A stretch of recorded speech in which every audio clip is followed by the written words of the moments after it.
Tinnitus. A nightmare of a disease affecting millions of people, myself included. How could I best describe this condition? An incessant, nail-on-a-chalkboard screeching that goes on for every minute of every day. Just imagine never experiencing the true bliss of utter silence. Maybe it's not too uncommon to hear a vague ringing, especially for people like me, who had grown up to become an obnoxious teenager with no regard for volume control. Understandably, my parents were not happy about my blasting loud music at all hours. What kind of teenage rebel would I have been if I listened to my parents? Ultimately, my punishment would be given years later, when I started hearing a faint ringing. At first, it was a rare occurrence, but at present day I can't even fall asleep without the aid of a loud white noise-producing machine. Even then, my quality of rest is debatable at best. During the early days, I was willing to try anything to stop the godforsaken noise. Rainstorms while sleeping, earwax removal, even a small dose of antidepressants. Nothing worked. You'd be amazed how many help groups you can find online. Forums for anything. Veterans with PTSD, how to cope with losing a pet, or in my case, how to deal with tinnitus. I had looked over the top suggestions on several occasions.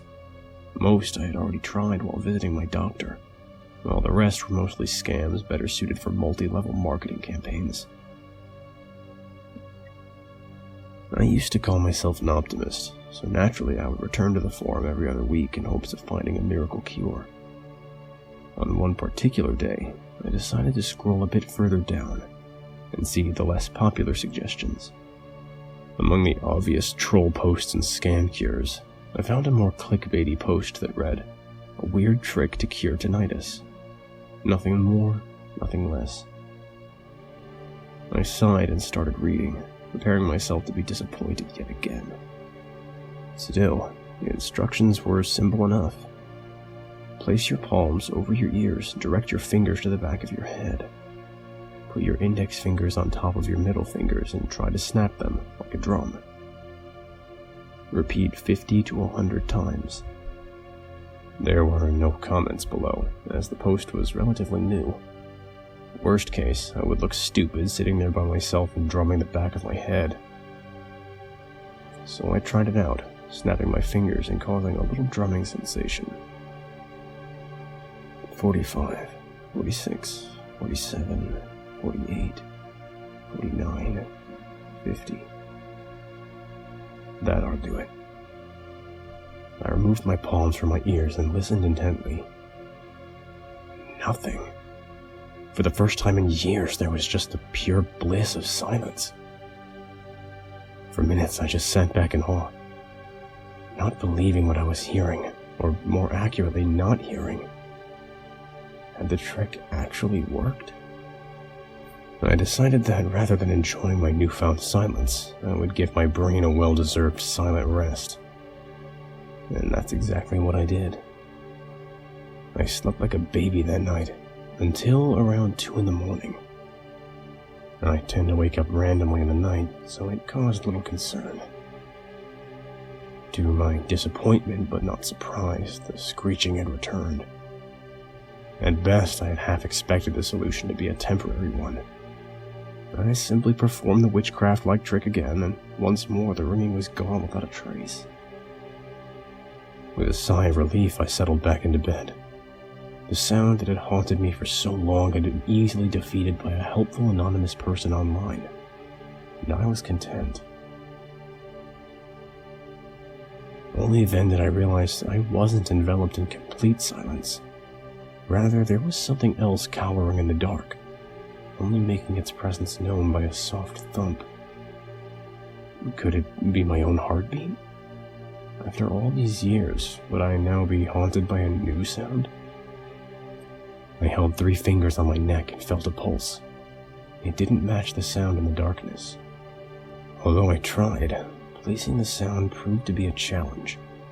With each passing thump, I tried to pinpoint its origin a bit more precisely. I went so far as to open every cupboard in my apartment, checked in the hallways, and lastly, placed my ear against the wall. No sooner did my ear touch the wall before the sound stopped. My heart raced alongside my logical mind. There had to be a simple explanation. Maybe it had been a busted pipe, or one of my neighbors being a prick late at night.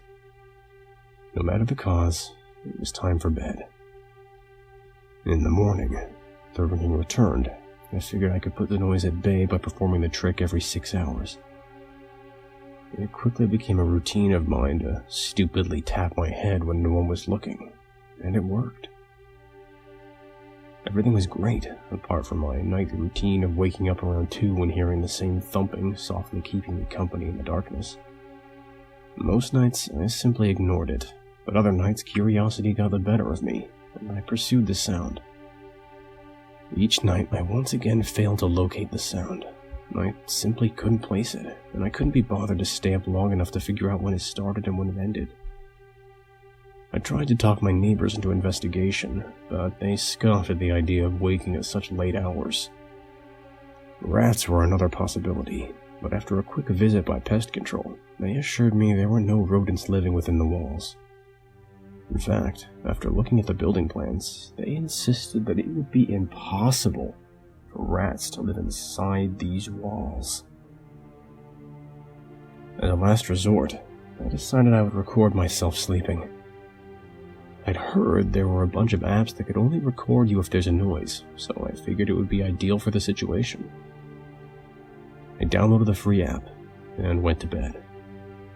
Just like every night before, I woke up around 2 a.m., but decided I would ignore the sound and let my phone do its work.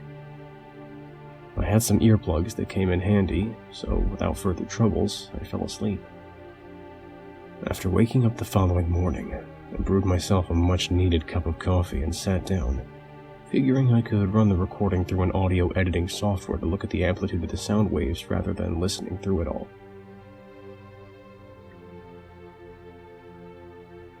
The thump started around midnight and kept going for several hours. Aside from that, I mostly found sounds of myself shifting around in bed. However, at 3:30 a.m. there was a short pause consisting of complete silence, as if every sound had been erased from existence. It was not more than a minute before the sound returned, but it was no longer a soft thumping. It sounded more like whispering.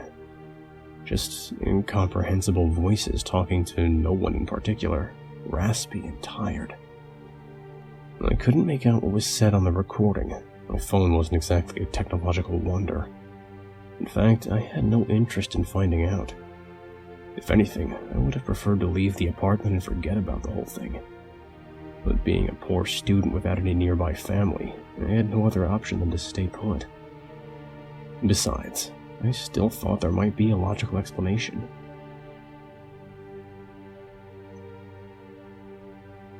After some hesitation, I came to the ridiculous conclusion that if I could hear the actual whispering, I could probably locate the culprits. So when night came, I went to bed, fully expecting to be awoken at the usual time, and from then, I would search for the source of the noise.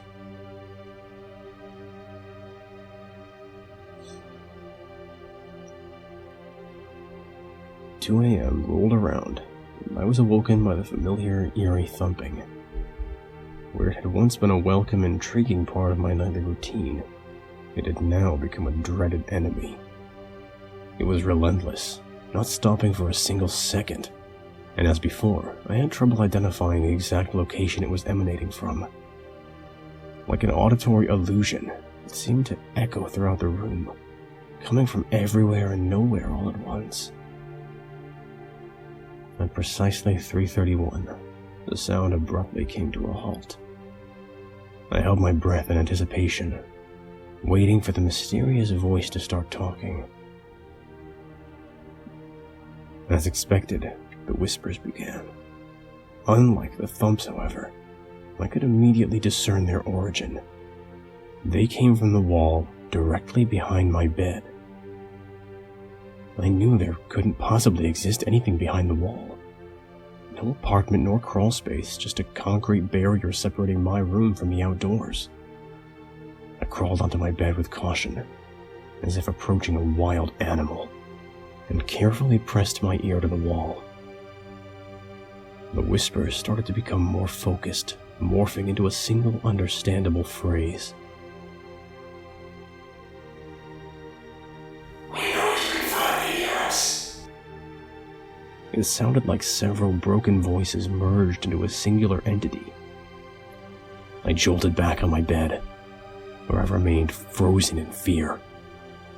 "Thank you for letting us in." The voices continued before falling silent. I began to feel faint, and it took me a while to realize I hadn't been breathing for quite some time. I forced a gasp, bringing air into my lungs, and tried desperately to calm down. While trying to come up with a plan, the thumping returned. Only this time I heard exactly where it came from. The soft steps turned into a loud tearing along the inside of the wall. It moved with each step, working its way towards the hallway outside my bedroom. I could vaguely make out a shadow beneath the door as it moved past it. I always keep my bedroom door locked, a habit formed during my time spent living with intruding family members. But I knew that wouldn't stop whatever abomination I had let loose simply by acknowledging its presence. The creature started knocking on the door, a playful thump with each knock, one I had become accustomed to over the past few weeks. It spoke to me with its now familiar broken voice. "It's too late to help us out now," they said. "What do you want?" I stuttered back. "What are you?" "We are the unheard ones. We just don't want to be heard. We've waited so long." It struck the door, and small cracks appeared around the hinges.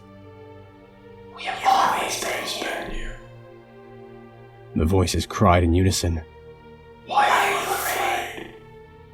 Another violent punch, and the upper hinge broke off the doorframe. I would have called the police, or anyone for that matter, but I had inconveniently left my phone in my jacket pocket. So I threw on whatever clothes I had lying on the floor and clambered out the window and down the fire escape. I wasn't taking any chances with whatever was on the opposite side of my door. As I made my descent, I heard my bedroom door splinter. "Where are you going?" The things yelled. "We're coming for you." I never looked back. After my escape, I made my way to a nearby gas station and used their phone to dial the police. I told them, without going into specifics, that there had been an intruder in my apartment, and explained how I had fled down the fire escape. When they checked the apartment, however, there was no one to be found. The door to my bedroom was shattered, but there were no other signs of forced entry, and no indication that anything else had been damaged or stolen. To make matters worse, my apartment's overall state of disrepair made it difficult for the police to accept my story at face value. They had to break down the front door to get in, and I knew my landlord would be pissed, but I didn't care about that. After a very brief investigation, which involved checking the security camera footage to confirm that no one could possibly have entered my apartment, I was let off with a warning not to prank call the police again. Another cop offered me the number for a local psychiatric facility. While the police were there, I grabbed a bag and filled it with the bare essentials. I left that night to return home to my parents, intending to spend the rest of the night at the train station. I'm never returning to that place. I've called my landlord and explained that they can keep my deposit along with whatever stuff I left behind. A few days passed after I had left the apartment behind. Before long, my tinnitus returned, louder than ever. And at first, I couldn't have been happier about it. By allowing myself to hear the entities, I had inadvertently let them in. I accepted my condition as a bittersweet blessing, as it hid the things that go thump in the night. And if I couldn't hear them, they couldn't find me either. Unfortunately, my relief proved to be short-lived. As it turned out, the ringing was no longer enough to silence the voices. Last night, I woke up to a strange sound at 3:31 a.m. We found you. Thanks for listening, and a special thank you to all of my amazing patrons on Patreon.